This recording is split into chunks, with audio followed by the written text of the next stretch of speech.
IPL చరిత్రలోనే అత్యంత ఖరీదైన ప్లేయర్ ఎస్ఆర్హెచ్ సొంతమయ్యాడు. తను ఎవరో కాదు, world cup winning captain Pat Cummins. అని అనుకున్నంతసేపు లేదు ఈ రికార్డు బ్రేక్ అవుతుందని.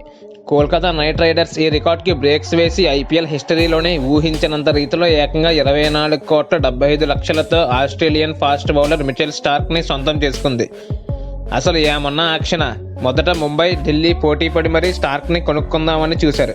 ఆ తర్వాత గుజరాత్, కోల్కతా ఇద్దరి మధ్య కాంపిటీషన్ అయితే జరిగింది. కానీ చివరికి స్టార్క్ కేకేఆర్ సొంతమయ్యాడు. అంతేకాకుండా ఇంకో Australian opener Travis Head SRH సొంతమయ్యాడు. మనం అందరం అనుకున్నట్టే ఎస్ఆర్హెచ్ మాత్రం మంచి సెలక్షన్ చేసింది. ఫస్ట్ రౌండ్లో బ్యాటర్స్ యాక్షన్ జరిగింది. ఎస్ఆర్హెచ్ అసలు ఎక్కడా కూడా ఆలోచించకుండా ట్రావిస్ హెడ్ని పట్టుదలతో కొనేశారు. ఒక ఆస్ట్రేలియన్ ఓపెనర్ డేవిడ్ వార్నర్ లాంటి ప్లేయర్ మళ్ళీ మన ఎస్ఆర్హెచ్ టీంలోకి వచ్చాడనే చెప్పాలి.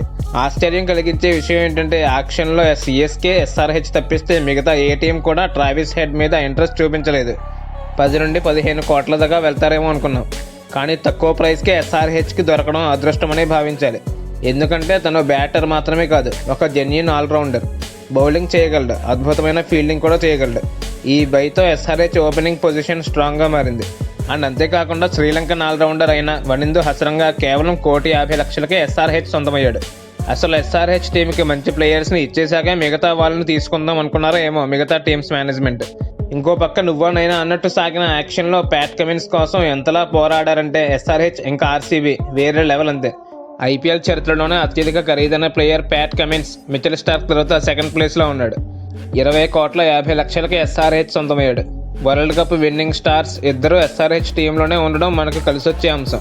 ఎస్ఆర్హెచ్ ఏమో ప్యాట్ కమిన్స్కి, కేకేఆర్ ఏమో మిచెల్ స్టార్క్కి అంత అమౌంట్ పెట్టడం, దట్టు బౌలర్స్పై ఇన్వెస్ట్ చేయడం పొరపాటు చేశారేమో అనిపిస్తుంది. ఎనీవే వీళ్ళంతా మ్యాచ్ విన్నర్స్ కాబట్టి ఇన్వెస్ట్ చేసినా తప్పు లేదని టీమ్ మేనేజ్మెంట్స్ భావించి ఉండొచ్చు.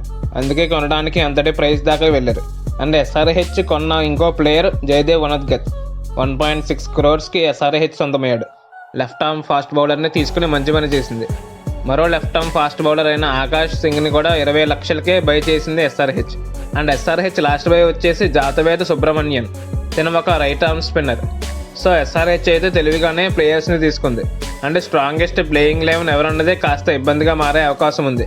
ఎందుకంటే 4 ఫారెన్ ప్లేయర్స్కి మాత్రమే ప్లేయింగ్ 11లో చోటు దక్కుతుంది కాబట్టి. చూడాలి మరి ఎస్ఆర్హెచ్ టీమ్ మేనేజ్మెంట్ ఎలాంటి నిర్ణయం తీసుకుంటారో అని. అండ్ కెప్టెన్ ఎవరుండే అవకాశం ఉందో కామెంట్ చేసి చెప్పండి. Thanks for watching.